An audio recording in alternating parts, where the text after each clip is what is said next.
በልጅነት አትሞቱ አሜን በሽምግልና ድሃ አትሁኑ አሜን በእግዚአብሔር የተባረካችሁ ሁኑ አሜን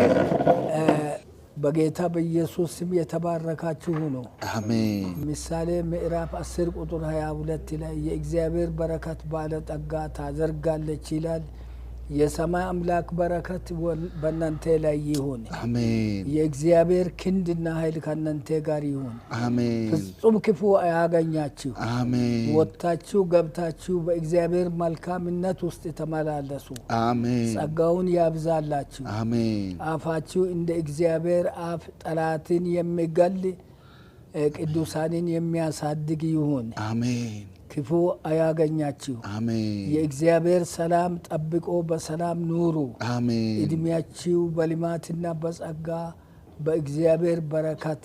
ይለቅ አሜን ይኖር አሜን ጸጋውን ያብዛላችሁ ጌታ አብስቶ ይባርካችሁ ስለ ሁሉም እግዚአብሔር ይመስገን አሜን